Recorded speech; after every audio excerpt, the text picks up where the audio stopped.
채운다는 의미가 있습니다. 하나님의 거룩한 기대와 충족, 이 충족을 다른 단어로 좀 바꿔서 만족, 하나님의 기대를 만족해 하셔야 한다. 값없이 구원받은 성도들은 하나님의 기대가 늘 우리를 향한 기대가 있습니다. 그 기대에 만족함을 채워줘야 합니다. 그래서 하나님의 그 원하신 바를 채워주실 때 성경에서 하나님의 표현은 딱 이런 표현을 하면 기뻐하신다, 기쁨을 감추지 못하신다, 이런 표현을 성경 기자를 통해서 우리에게 사용하고 있습니다. 그러면 하나님은 무엇을 기뻐하시고 만족해 하실까? 아주 지극히 평범한 얘기 같지만 이 주제에 대해서는 고민을 해보아야 합니다. 고민의 깊이가 있는 사람은 성숙함의 자리로 나가게 됩니다. 하나님의 기대, 때로는 하나님이 나를 향하신 이 기대가 내게는 참 부담이 될 때가 있어요. 필요할 때 가져다 쓰는 하나의 도구로 생각하는 하나님의 존재, 그러나 기쁠 때나 슬플 때나 내 곁을 떠나지 아니하시고 나의 삶을 간섭하시고 나의 삶에 친히 개입하셔서 인도하시는 주님으로 살아가고자 할 때는 때로는 육체가 불편하게 생각할 때가 있어요. 불편해요. 그러나 하나님은 우리의 필요를 채우기 위해서 우리 주변에서 늘 기다리시는 도구가 아닙니다. 하나님은 인격자이시고 형상대로 지음받은 우리가 죄로 말미암아 무너져 버렸는데 우리를 다시 하나님의 형상대로 피조물로 우리를 다시 회복시킨 후에 하나님의 인격과 우리의 인격이 함께 깊은 교제를 나누기를 원하십니다. 그래서 이 성경의 시작을 보면은 하나님의 기대와 충족, 즉 만족을 표현하는 단어가 참 많이 시작되어져요. 그래서 창세기 1장의 말씀을 보면은 하나님께서 창조하신 모든 피조물에 대한 기대를 이렇게 표현합니다. 보시기에 좋았더라. 그 하나님 표현이십니다. 보시기에 참 좋았더라. 그리고 피조물 중에서도 하나님의 형상대로 창조되어진 사람을 보시면서 이렇게 표현을 하십니다. 하나님이 보시기에 심히 좋았더라. 심히 좋았더라. 이것은 일반적으로 우리가 표현한다면 기대하신 것 이상으로 좋은 상태를 말합니다. 그래서 이 만족이 기대를 가득 채워진 상태, 하나님의 마음의 기대라는 그릇 안에 하나님의 형상대로 지음받은 사람을 보시고 가득 채워졌다는 것입니다. 그래서 그것이 기쁨으로 표현되는 것입니다. 표현 방법은 약간 다르지만 누가복음 15장 20절의 말씀에 보면 집을 나간 아들이 다시 아버지께로 돌아오는 아들을 아버지가 보시고 달려가서 목을 안고 입을 맞춥니다. 표현은 다르지만 이건 만족함입니다. 만족함, 충족, 거룩한 기대와 충족이 드러나는 것입니다. 아버지는 다시 돌아온 아들을 안고 입을 맞추며 너무 기뻐하십니다. 아버지의 기대가 있었지요. 돌아오기를. 그날 돌아오는 실존 모습이 앞에 나타나는 거예요. 그래서 아버지의 표현이 바로 이것이 하나님 아버지의 표현입니다. 이와 같이 하나님 아버지께 돌아온 모든 사람을 향하여 표현하신 하나님은 사실은 모든 그리스도인들, 저와 여러분 그리스도인들이라고 한다면 한 번쯤은 경험하게 됐을 것입니다. 저는 그 부분에 대해서 돌아온 아들이 아버지의 품 안에 안겨서 어떤 감정을 느꼈을까? 짧은 시간이었겠지만은 입을 맞추며 껴안고 있는 그 상황에서 그 아들은 어떤 감정을 느꼈을까? 이것이 신약에서 구속의 은총입니다. 구원의 감격. 예수님을 처음 만났을 때에 그런 감격이 있었잖아요. 일부러 흘리는 눈물도 아니고 눈물을 흘리려고 감정을 유발하는 것도 아닌데 속사람으로부터 심령으로부터 새로워지는 그 감격에 막 눈물을 주체 없이 흘리게 되는 것입니다. 이것이 구원받은 성도들의 삶의 하나의 증거라고 성경은 얘기하고 있습니다. 그걸 구원의 감격이라고 얘기를 합니다. 또 표현은 다르지만은 민수기 12장에 보면은 하나님은 모세를 놓고 이런 얘기를 하십니다. 이 모든 모세의 온유함은 세상에 어떤 사람과 비교될 수 없는 승하다.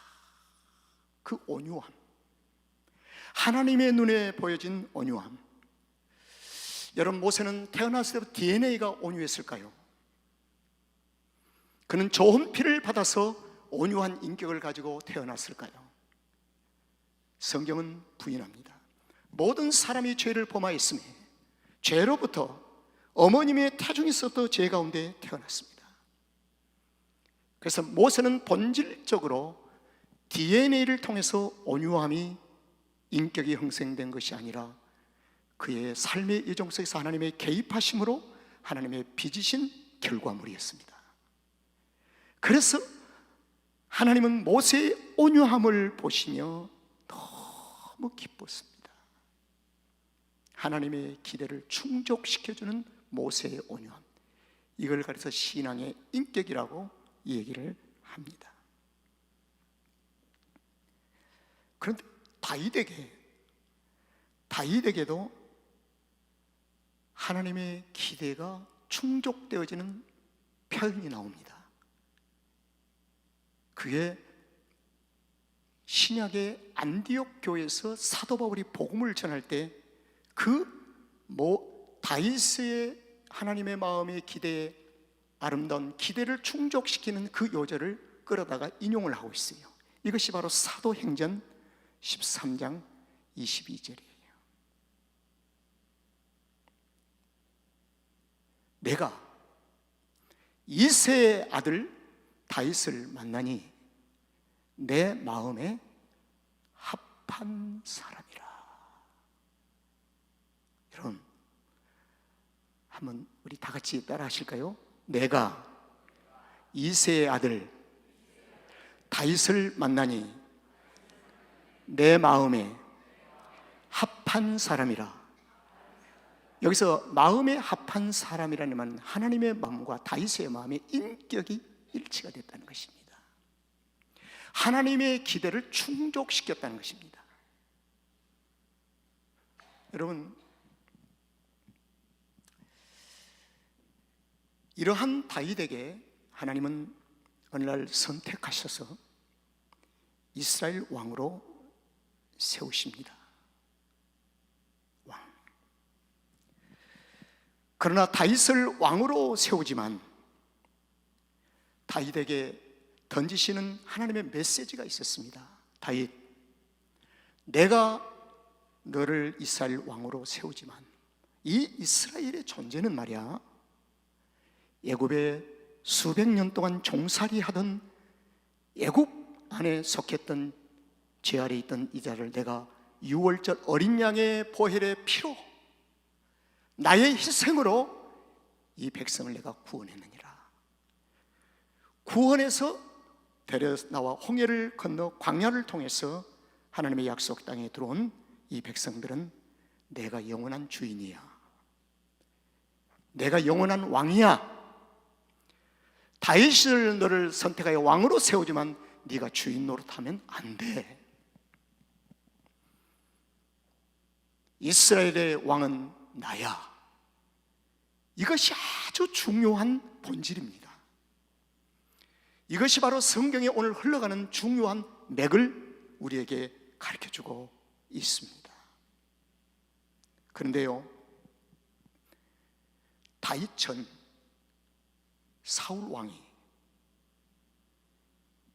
하나님이 허락하셔서 기름을 세웠는데 어느 날부터인가 사울 왕이 이스라엘의 소유권을 자기 것으로 빼앗아버립니다. 그래서 하나님의 기대를 저버리는 것입니다. 그래서 그 순간에 성경은 두 가지로 변합니다. 내가 사울을 버렸노라.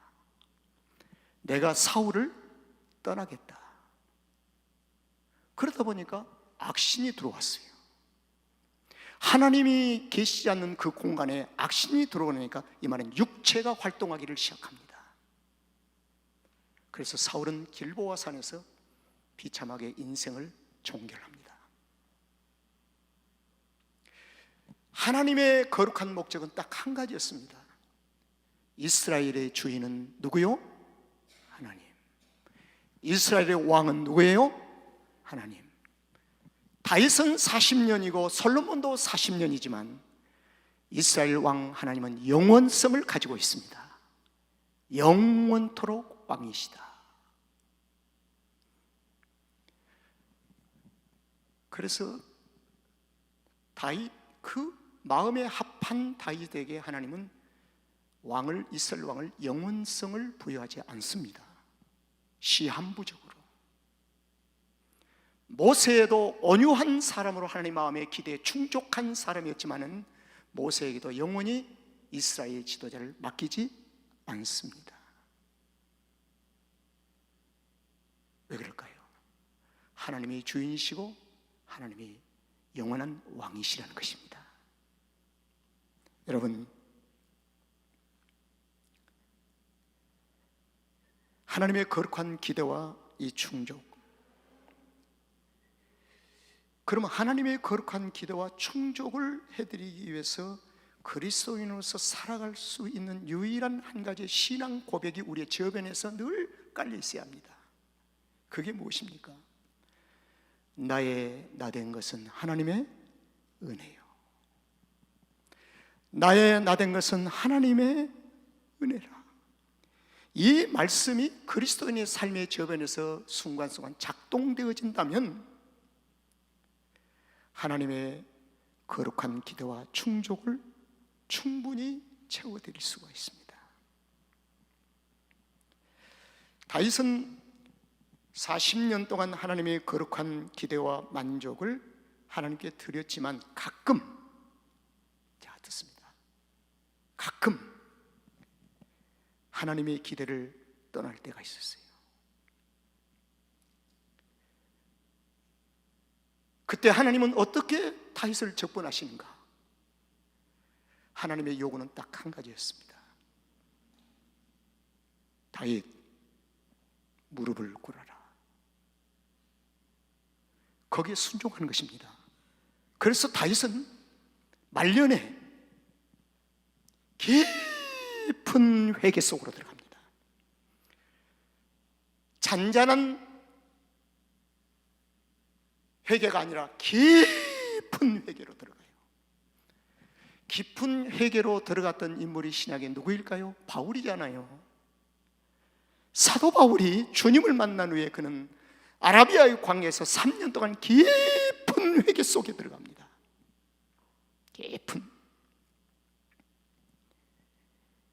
깊은 회개를 통해서 하나님은 다윗에게 약속하신 것을 유효하게, 하나님이 맨 처음 약속하신 것을 거두지 아니하시고 그대로 보존하시면서 그 약속을 견고하게 이루시겠다고 깊은 회개의 터위에 하나님은 다시 언약을 선포하십니다. 그래서 성도의 영적인 큰 무기는 깊은 회개 외에는 다른 게 없습니다. 깊은 회개. 하나님은 그 약속을 다시 찾아온 것이 아니라 네게 준 이미 약속을 내가 끝까지 경고케 하리라. 그래서 약속하신 대로 하나님은 다윗의 아들 솔로몬에게 왕위를 계승합니다. 솔로몬이 뛰어나, 다윗이 뛰어나서 통치를 잘해서 왕이 계승된 것이 아니라 하나님의 은혜였습니다. 하나님의 은혜였어요. 아들 솔로몬에게 이스라엘 왕위를 계승받은 솔로몬이, 왕을 계승을 받은 솔로몬이 좀 궁금해졌습니다. 그러니까 성경을 지금 쭉 우리가 공부해 가는 중에 솔로몬을 내가 만났는데, 솔로몬을 만나면 어떤 제목으로 어떤 띠을 가지고 성경에서 성경 기자가 말하는 것을 성도들과 함께 나눠야 할 것인가? 우리는 쉽게 생각합니다. 솔로몬이 성전 건축 잘했대, 성전 건축에서 복 받았대. 전혀 아닙니다. 그건요, 그것은 전혀 성경의 기자의 의도를 왜곡하고 있는 것입니다.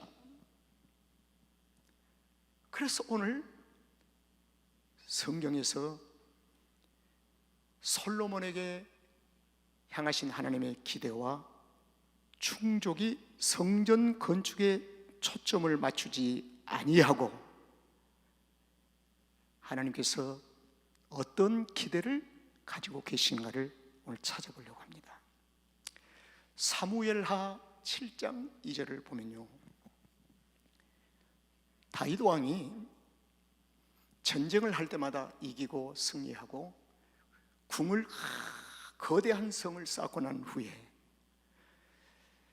늘 마음에 부담이 됐습니다. 어떤 부담이 있었냐면요, 내가 있는 자는 침실과 내가 있는 궁궐은 웅장한데 하나님이 계시는 처소는 텐트 안에 있는 것을 보고 늘 송구한 마음이 있는 거예요.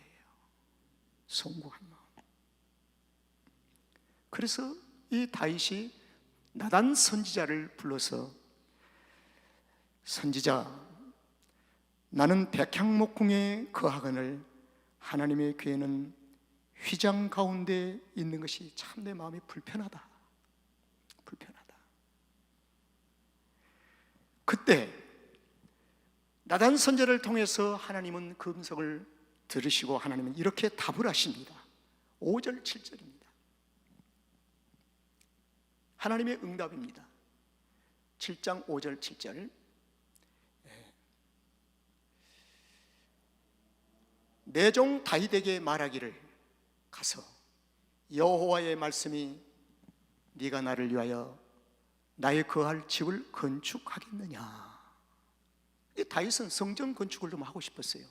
자기만 호화스러운 궁궐에 살고 하나님은 천막 텐트 안에 처소를 두고 계신 걸 보고 법궤가, 그래서 건축하고 싶었어요. 다윗이 나를 위하여 나의 거할 집을 건축하겠느냐는 질문을 던집니다.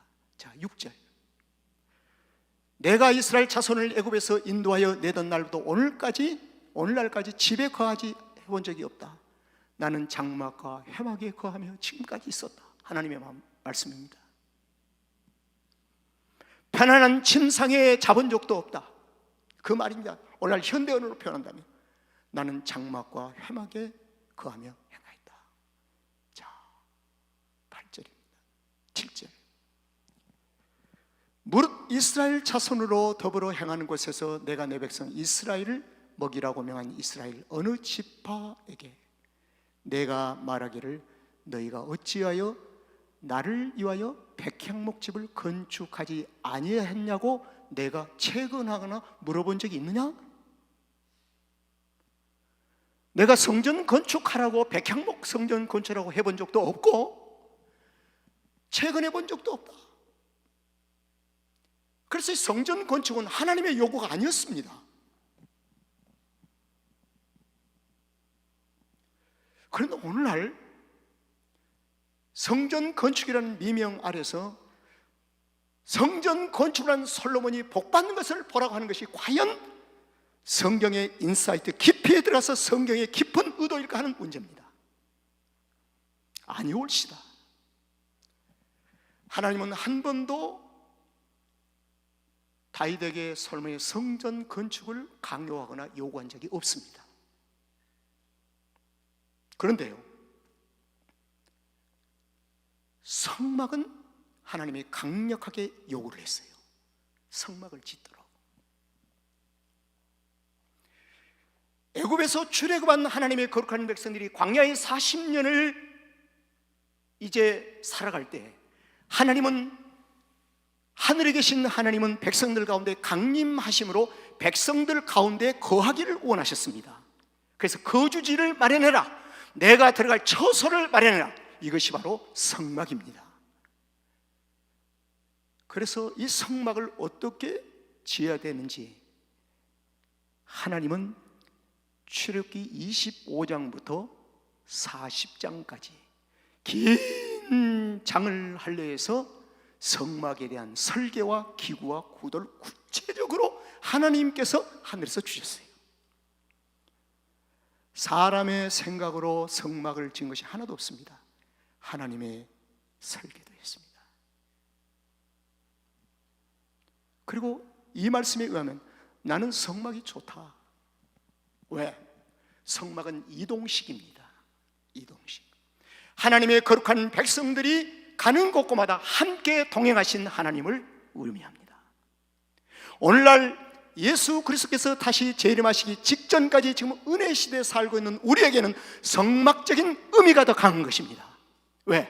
우리가 주님을 구주로 영접하고 나면 예수 그리스도의 영이 우리 가운데 내주하심으로 너희가 하나님의 성전인 줄 모르냐. 그래서 성도들이 옮겨가는 곳곳마다 이동하는 성전이 우리 안에 있다는 것입니다. 여기에 성막에 중요한 영적인 의미가 있습니다. 그러면 다윗이 짓겠다고 하는 성전은 어떤 의미인가? 다윗은 자기가 쌓고 있는 거대한 궁궐과 백향목의 궁궐이 영원할 줄 알았습니다. 아니올시다. 사람의 장막은 무너지게 되어 있는 것입니다. 이 땅에 있는 모든 성막은 다 성전은 무너지게 되어 있어요. 오직 성전의 주인 되신 예수 그리스도만이 영원하신 줄로 믿습니다. 그래서 예루살렘의 성전을 내가 헐리라. 너희들이 오면 사흘 만에 내가 다시 세우리라. 이것은 십자가에 죽으신 예수 그리스도께서 죽으심으로 무덤에 장사 있는 사흘 만에 다시 부활하여 영광스러운 주님 자신이 우리의 영원한 성전인 줄로 믿습니다. 그렇습니다. 그래서 성전을 지으라고 하지 아니했지만 다윗이 하나님 마음에 합한 자의 마음, 그 마음을 가지고, 그 순수한 믿음을 가지고, 마음을 가지고, 하나님 죄송해요, 성전을 지어드리고 싶습니다. 주님을 위하여. 그러니까 그래서 주님이 허락하신 겁니다.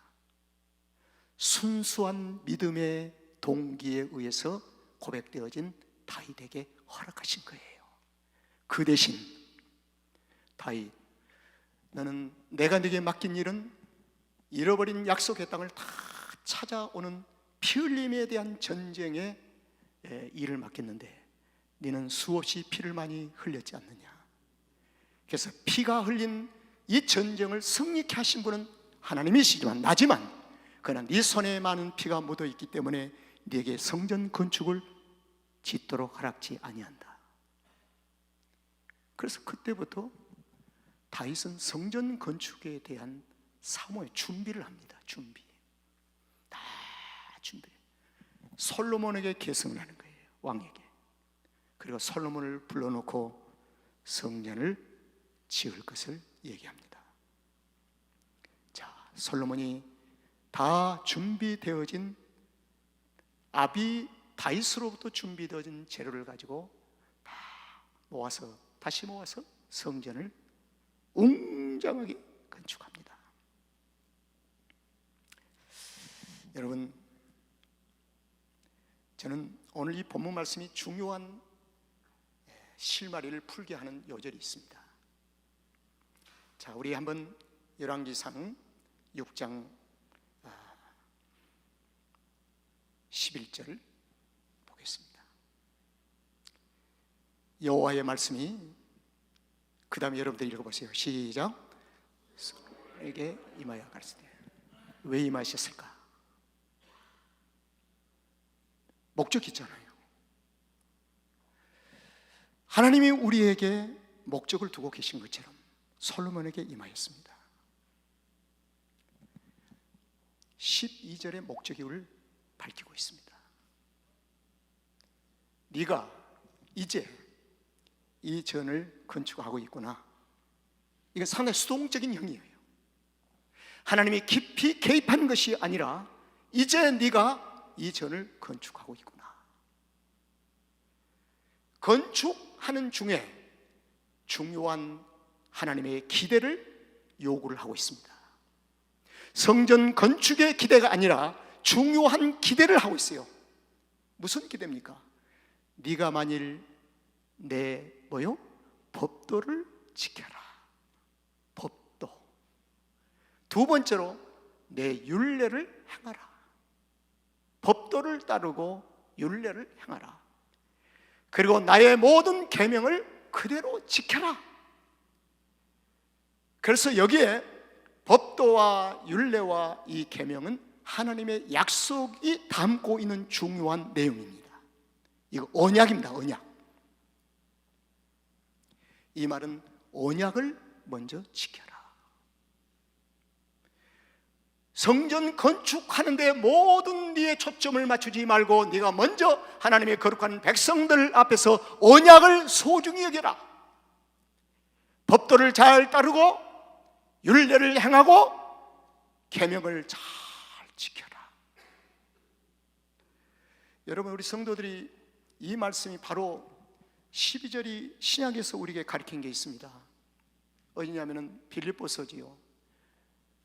봉사 있죠.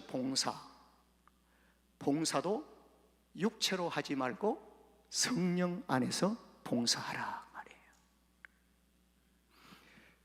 법도나 율례나 계명을 무시하고 성전 짓지 말라고 말입니다.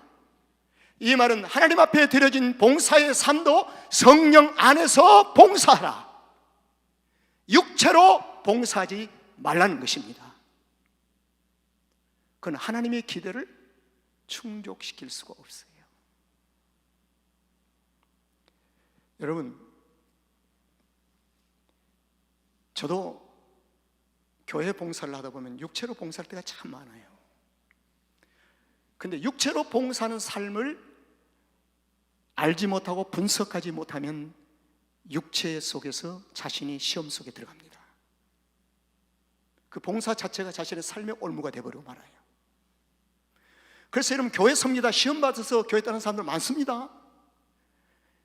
그래도 다른 교회 가서 신앙생활하면 얼마나 좋겠습니까? 그런데 다른 교회로 가지도 않고 영원히 주님을 떠나버리는 사람도 많아요.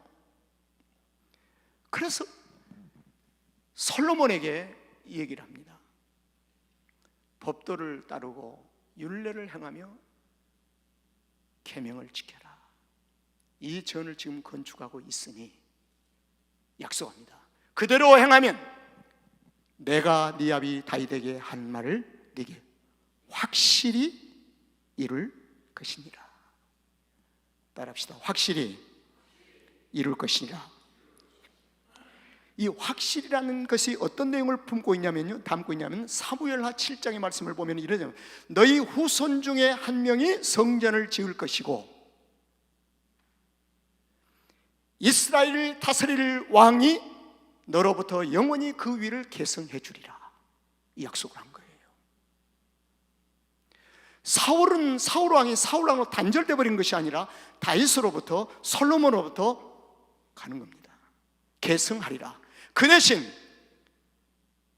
이 기대와 충족이 되지 아니하면 내가 단절하리라. 이게 약속입니다. 약속. 그래서 성도에게 주어진 이 하나님의 언약은 참 중요합니다. 그래서 종종 제가 무심코 던지는 얘기예요. 하나님과 약속한 것은 꼭 지켜야 돼요. 내가 이 말하는 굉장히 중요한 의미입니다. 그걸 경히 여기면 안 돼요. 하나님과 약속은 주라예요. 약속을. 말씀을 이렇게 종결하겠습니다. 이제 마지막 13절을 보겠습니다. 내가 또한 이스라엘 자손 가운데 거하고. 여러분,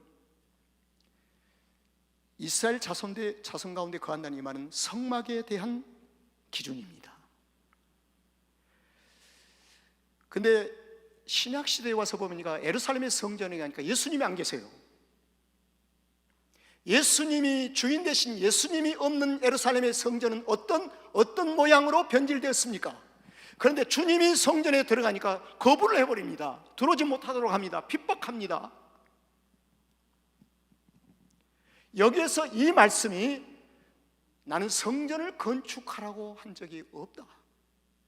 그러나 너의 순수한 믿음에 의해서 내가 허락하지만 나는 성막으로 족하다. 그러나 허락한 성전을 하나님이 어떻게 장차 하나님의 계획대로 장래에 예표를 할 것인가?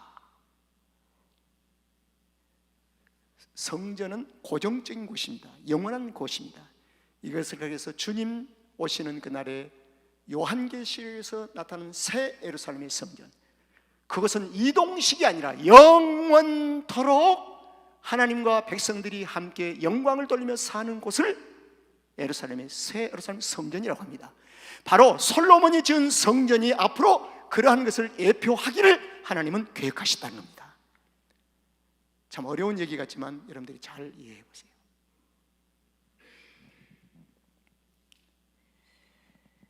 자, 하나님의 기대는 결과물에 있는 것이 아니라 솔로몬이 성전을 건축을 했기 때문에 복을 많이 받았다, 그 생각이 우리 안에 자리 잡아서는 안 됩니다.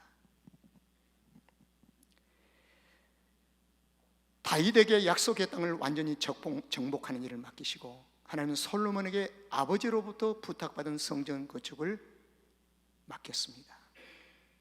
자, 그런 후에 성전 건축이 마친 후에 솔로몬은 두 가지를 지켜야 합니다.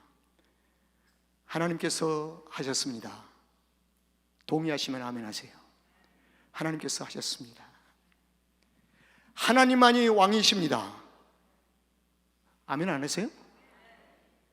그런데 솔로몬이요 말년에 가서 이 두 가지를 못 해버립니다.